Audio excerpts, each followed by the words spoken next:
ഇനി നമ്മൾ ചെയ്യണത് ഇതിനെ നമ്മൾ ഒന്നാക്കാൻ പോകണം. നമ്മൾ ഡിഫോൾട്ടായിട്ട് ഒരു ക്യൂബ് ക്രിയേറ്റ് ചെയ്തപ്പോൾ നമ്മൾ സ്റ്റാർട്ടിങ്ങിൽ ഉണ്ടായിരുന്ന ആ സെറ്റപ്പിൽ തന്നെ നമ്മൾ വീണ്ടും ആക്കാനായിട്ട് പോവാണ്. മനസ്സിലായി? അപ്പോൾ അതിനായിട്ട് ആദ്യം നമ്മൾ ഇതിനൊക്കെ തന്നെ മൂവ് ചെയ്ത് സ്യൂ ചെയ്തിട്ടാണ് നമ്മൾ ശരിയാക്കുക. ശരിക്കും ഒരു സ്റ്റിച്ചിങ്ങിൻ്റെ സെയിം മെത്തേഡ് തന്നെയാണ് ഈ അൺറാപ്പിംഗ് എന്ന് പറയുന്നത്. ഇപ്പോൾ നമ്മൾ ഷർട്ടൊക്കെ തയ്ക്കുമ്പോൾ ശ്രദ്ധിച്ചിട്ടുണ്ടോ?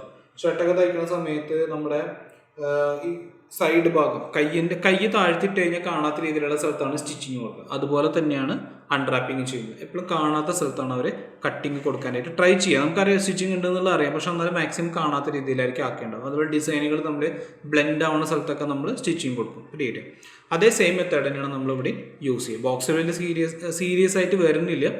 വേറെ ഒബ്ജക്റ്റുകളൊക്കെ ഉണ്ടാക്കുമ്പോൾ നമുക്കത് ആവശ്യമായിട്ട് വരും കേട്ടോ. അപ്പോൾ അതിന് വേണ്ടിയിട്ട് നമ്മൾ എന്ത് ചെയ്യണം? ഇനിയിപ്പോൾ ഇതിനെ ലെഫ്റ്റ് റൈറ്റ് ഏതാണെന്നുള്ളത് നമുക്ക് തിരിച്ചറിയണം. അതിനുവേണ്ടി ഞാൻ ഇതിനുള്ളൊരു ടെക്സ്ചർ അപ്ലൈ കൊടുക്കണം. ആദ്യം നമ്മളിവിടെ ഈ ഒരു ബട്ടൺ പ്രസ് ചെയ്യുക. അപ്പോൾ ചിലത് ചുമപ്പായിട്ടും ചിലത് നീലയായിട്ടും നമുക്ക് കാണാൻ പറ്റും. അതിൽ ചിലത് ഫ്ലിപ്പായിട്ടുള്ളതാണ്. അത് അറിയാൻ വേണ്ടിയിട്ടാണ് ഒബ്ജക്റ്റ് മോഡിലേക്ക് വന്നിട്ട് ഞാൻ ഇതിനകത്തൊരു ടെക്സ്ചർ അപ്ലൈ കൊടുക്കണം. ഏതെങ്കിലും ഒരു മെറ്റീരിയൽ ചൂസ് ചെയ്യുക. ഫയലിൽ വന്നിട്ട് നമ്മളൊരു മെറ്റീരിയൽ ഒരു ടെക്സ്ചർ അപ്ലൈ കൊടുക്കണം. ഇപ്പോൾ ഇതിൻ്റെ ഡിഫോൾട്ട് സെറ്റിങ്സിൽ എൻ്റെ പ്രൊജക്റ്റ് എടുക്കുന്നത്. അപ്പോൾ ഞാനത് മൈ കമ്പ്യൂട്ടർ അനിമേഷനിലാണ് നമ്മുടെ പ്രൊജക്റ്റ് എടുക്കുന്നത്. ഇവിടെ സോഴ്സ് ഓഫ് ഇമേജസ്, ഇതിനകത്ത് നമുക്ക് പറ്റിയ ഏതെങ്കിലും ഒരു ടെക്സ്ചർ ഉണ്ടോ എന്ന് നോക്കാം. നമുക്ക് ഈ ടെക്സ്ചർ എടുത്തിട്ട് മനസ്സിലായി. ഇനി ഞാനിത് 6 പ്രസ് ചെയ്യണം. അപ്പോഴാണ് ടെക്സ്ചർ കാണാൻ പറ്റുള്ളൂ. ഇതിൽ ഇത് വായിക്കാൻ പറ്റും, ഇത് വായിക്കാൻ പറ്റും, ഇത് വായിക്കാൻ പറ്റും. ബാക്കിലത്തെ സൈഡിലത്തെയും താഴത്തെയും അല്ലേ? അതായത് നമ്മൾ നേരത്തെ പറഞ്ഞ നെഗറ്റീവ് വാല്യൂസ് ഉള്ളതൊന്നും നമുക്ക് വായിക്കാനായിട്ട് പറ്റില്ല. കണ്ടോ? ലെഫ്റ്റ് വായിക്കാൻ പറ്റില്ല, താഴത്തെ വായിക്കാൻ പറ്റില്ല, ബാക്കിലത്തെ വായിക്കാൻ പറ്റില്ല. ഉണ്ടോ? ഇങ്ങനെയാണ് ഇതിരിക്കുന്നുണ്ട്. അപ്പോൾ ഞാൻ എന്താ ചെയ്യണം? എനിക്കിതിനെ വീണ്ടും കറക്റ്റ് ആക്കിയിട്ട് നമ്മൾ ഫസ്റ്റ് ഒരു ബോക്സ് ഉണ്ടാക്കിയ പോലെ തന്നെ അൺറാപ്പ് ചെയ്യാനാണ് ഞാൻ ഉദ്ദേശിക്കുന്നത്. അതിനായിട്ട് എന്ത് ചെയ്യണം? ഫ്രണ്ട്, ഇതിൻ്റെ ഫ്രണ്ട് ഭാഗം ഏതാണ്? ഇതാണ് ഫ്രണ്ട് ഭാഗം അല്ലേ? ഫ്രണ്ട് ഇതാണ്. ഇതിന് ഞാനൊരു സൈഡിലേക്ക് വെച്ചു. അതിൻ്റെ സൈഡിൽ വരുന്നതാണ് റൈറ്റ് സൈഡ്. റൈറ്റ് എടുത്തിട്ട് ഇപ്പുറത്തേക്ക് വെച്ചു. ലെഫ്റ്റ് ഇവിടേക്ക് വെച്ചു. ടോപ്പ് ഇവിടേക്ക് വെച്ചു. പല രീതിയിൽ അൺറാപ്പ് ചെയ്യാം. ഞാനിപ്പോൾ ഇതിൻ്റെ ഡിഫോൾട്ടായിട്ടുള്ള രീതിയിലേക്കാണ് അൺറാപ്പ് ചെയ്യുന്നത് കേട്ടോ. ഇത് ടോപ്പ് പോർഷനാണ്. ബോട്ടം ഇവിടേക്ക് വെച്ചു. ഓക്കെ, ഇങ്ങനെയാണ് ഞാൻ അൺറാപ്പ് ചെയ്യാനായിട്ട് പോകുന്നത്. ഇനി നമ്മളിത് തുന്നി ചേർക്കാൻ പോവാണ്. തുന്നണ നമ്മൾ സ്യൂ എന്നാണ് പറയുക അല്ലേ? ഈ ഒരു എഡ്ജ് സെലക്ട് ചെയ്യുക, റൈറ്റ് ക്ലിക്ക് ചെയ്യുക, എഡ്ജ് എടുക്കുക. ഇവിടെ നിന്ന് എഡ്ജ് സെലക്ട് ചെയ്തതിന് ശേഷം ഷിഫ്റ്റ് റൈറ്റ് ക്ലിക്ക് ചെയ്തിട്ട് മൂവ് ആൻഡ് സ്യൂ എഡ്ജസ്, ആ എഡ്ജ് തുന്നി ചേർത്തു. കണ്ടോ? അപ്പോൾ ഇതിൻ്റെ ഇപ്പോൾ ഈ വേർഡ് കണ്ടിന്യൂസ് ആയിട്ട് നമുക്ക് വായിക്കാൻ പറ്റുന്ന രീതിയിലായിട്ടുണ്ട്. കണ്ടോ? അതുപോലെ എനിക്ക് ഇപ്പുറത്തെ സൈഡും സ്യൂ ചെയ്യണം. ഇതിന് വ്യത്യാസമുണ്ട്. ഇത് നീലയാണ്, ഇത് ചുമപ്പാണ്. ചുമപ്പിന് എന്താണ്? ഫ്ലിപ്പ് ചെയ്യേണ്ട രീതിയിലാണ് നിൽക്കുന്നത്. കണ്ടോ? അപ്പോൾ എന്ത് ചെയ്യണം? നമ്മൾ ഇവിടെ ഫേസ് സെലക്ട് ചെയ്ത ശേഷം ഷിഫ്റ്റ് റൈറ്റ് ക്ലിക്ക് ചെയ്തിട്ട് ഫ്ലിപ്പിൻ്റെ ഓപ്ഷൻ ബോക്സ് എടുക്കുക. ഓപ്ഷൻ ബോക്സ് അല്ലേ നോക്കിയറിയാം. ഈ എഡ്ജ് ഇപ്പുറത്തേക്കാണ് വരേണ്ടത്. അപ്പോൾ നമ്മൾ ഫ്ലിപ്പ് ഹൊറിസോണ്ടൽ. അപ്പോൾ അത് ബ്ലൂ ആയി വായിക്കാൻ പറ്റുന്ന രീതിയിൽ സെലക്ട് ചെയ്യുക, move and sue edges. Top portion select ചെയ്യുക, മൂവ് ആൻഡ് സ്യൂ എഡ്ജസ്. ഇവിടെ നമുക്ക് വ്യത്യാസപ്പെടുത്തേണ്ടി വരും. കണ്ടോ? ബാക്ക് സൈഡ് ഇതിനെ വെർട്ടിക്കലായിട്ട് നമ്മൾ ഫ്ലിപ്പ് ചെയ്യണം കേട്ടോ. എന്നാലേ ഇത് കറക്റ്റ് ആവുള്ളൂ. ഇത് സെലക്ട് ചെയ്യുക, മൂവ് ആൻഡ് സ്യൂ എഡ്ജസ്. കണ്ടോ? ഇനി ബോട്ടത്തിൻ്റെ ഫേസ് എടുക്കുക. ഇത് ഇവിടേക്ക് നമുക്ക് ജോയിൻ്റ് ആക്കണം. ഇവിടെ വെക്കാനായിട്ട് ഇത് സെലക്ട് ചെയ്തിട്ട് ഫ്ലിപ്പ് വെർട്ടിക്കൽ സെലക്ട് ചെയ്യുക, മൂവ് ആൻഡ് സ്യൂ എഡ്ജസ്. കണ്ടോ?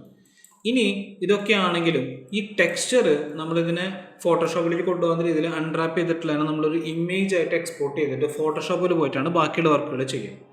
അത് ചെയ്യാനായിട്ട് നോക്കുമ്പോൾ നമുക്ക് എന്ത് ചെയ്യണം? ഇതിനെ എക്സ്പോർട്ട് ചെയ്യണം. ഇപ്പം നമ്മൾ എക്സ്പോർട്ട് ചെയ്താൽ ഈ എപ്പോഴും എക്സ്പോർട്ട് ചെയ്യുമ്പോൾ ഈ ഒരു കളത്തിൻ്റെ ഉള്ളിലുള്ളത് മാത്രമേ നമുക്ക് എക്സ്പോർട്ട് ആക്കാൻ പറ്റില്ല. ഇപ്പം നമ്മൾ ഇങ്ങനെ എക്സ്പോർട്ട് ചെയ്ത് കഴിഞ്ഞാൽ ഈ ഒരു ഭാഗം മാത്രമേ എക്സ്പോർട്ട് ആവുള്ളൂ. മനസ്സിലായി?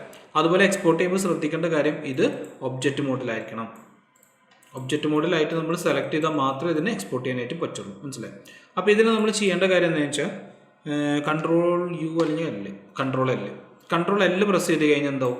നമ്മുടെ വർക്ക് സ്പേസ് എക്സ്പോർട്ട് ചെയ്യാൻ പറ്റുന്ന ഏരിയയിലുള്ള കറക്റ്റായിട്ട് പ്ലേസ് ആവും. മനസ്സിലായി? അതിന് എന്താ ഷോർട്ട് കട്ട്?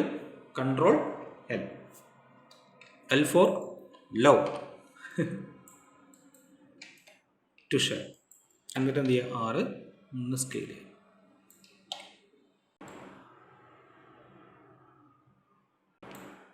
ഓക്കെ.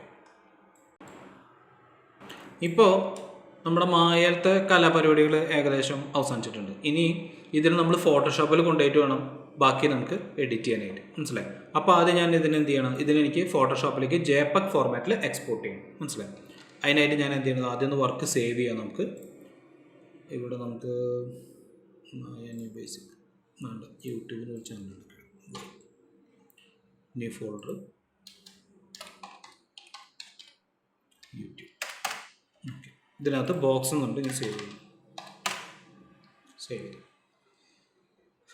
ഇനി നമ്മൾ ഇതിനെ എക്സ്പോർട്ട് ചെയ്യണം. എക്സ്പോർട്ട് ചെയ്യുന്ന നമ്മൾ ഫയലിലൊന്നും എക്സ്പോർട്ട് ചെയ്യുന്നു വേണ്ട. ഇവിടെ ഇമേജിൽ വരാം ഏറ്റവും അവസാനത്തെ ഓപ്ഷൻ UV സ്നാപ്ഷോട്ട് കേട്ടോ. പഴയ വെർഷനിൽ വേറെ ലൊക്കേഷനിലായിരിക്കും ഉണ്ടാവുക, പുതിയ വെർഷനിൽ UV സ്നാപ്ഷോട്ട് ഇവിടെയാണ് വരുന്നത് കേട്ടോ. ഇത് എടുക്കുമ്പോൾ പ്രത്യേകം ശ്രദ്ധിക്കണം, നമ്മളിവിടെ ഒബ്ജക്റ്റ് മോഡലായിരിക്കണം കേട്ടോ. ആദ്യം നമ്മൾ ലൊക്കേഷൻ ചൂസ് ചെയ്യണം. ഞാനിവിടെ നമ്മുടെ ഡിഫോൾട്ട് ലൊക്കേഷൻ ഇമേജസിലാവട്ട് നമുക്ക് എടുക്കണ്ടാവുക. നമ്മുടെ യൂട്യൂബിൻ്റെ ഒരു ഫോൾഡർ നമ്മൾ ക്രിയേറ്റ് ചെയ്തു, അതിനകത്ത് നമുക്ക് സേവ് ചെയ്യാം. ബോക്സ് അൺറാപ്പ്, ബോക്സ് അൺറാപ്പ് എന്നിട്ട് സേവ് കൊടുത്തു. ഇനി ഇപ്പോഴും കഴിഞ്ഞിട്ടില്ല. ഈ ഫോർമാറ്റ് IFF എന്നുള്ള ഫോർമാറ്റ് ഇത് നമ്മൾ ഫോട്ടോഷോപ്പിൽ ഓപ്പൺ ആവില്ല. സോ നമ്മൾ എന്ത് ചെയ്യണം? JPEG ഫോർമാറ്റ് കൊടുക്കും. JPEG PNG ചെയ്ത് കഴിഞ്ഞ് കൊടുക്കും കേട്ടോ. നമ്മൾ സാധാരണ ടെക്സ്ചർ എക്സ്പോർട്ട് ചെയ്യുമ്പോൾ ഗെയിമിലൊക്കെ ആണെങ്കിൽ നമ്മൾ 1K റെസൊല്യൂഷൻ 1024 റെസൊല്യൂഷനാണ് ഇവിടെ. സിനിമയ്ക്കൊക്കെ വേണ്ടി എടുക്കുന്ന സമയത്ത്, ഫിലിമിലൊക്കെ വേണ്ടി എടുക്കുന്ന സമയത്ത് നമ്മൾ 2048 തൊട്ടുള്ള സൈസുകളിലേക്ക് നമുക്ക് എക്സ്പോർട്ട് ചെയ്യാം. ഞാനിപ്പോൾ ഇവിടെ 2048 ഇടുന്നുള്ളൂ കേട്ടോ. അതിനുശേഷം നമ്മൾ അപ്ലൈ ആൻഡ് ക്ലോസ് കൊടുക്കുകയാണ്. ഇവിടെ ചെയ്ത് കാണിക്കുന്ന ലൊക്കേഷനിൽ സേവ് ആയിട്ടുണ്ടെന്നുള്ളതിൻ്റെ റിസൾട്ട് ഫീഡ്ബാക്ക് ലൈനാണിത്. ഇതിനകത്ത് കാണിച്ചു. മനസ്സിലായി? ഇല്ലെങ്കിൽ ഒരു ചുമന്ന കളറിൽ കാണിക്കും ഇത് ശരിയായിട്ടില്ല എന്നുള്ളത് എഴുതി കാണിക്കും കേട്ടോ. അപ്പോൾ ഞാനിവിടെ വന്നിട്ട് നമ്മുടെ ലൊക്കേഷൻ എവിടെയാണ്? ഇതിൽ അനിമേഷനിൽ വന്നു കഴിഞ്ഞാൽ യൂട്യൂബ് ഓപ്പൺ ആക്കി, ഇതാണ് നമ്മുടെ ഫയൽ.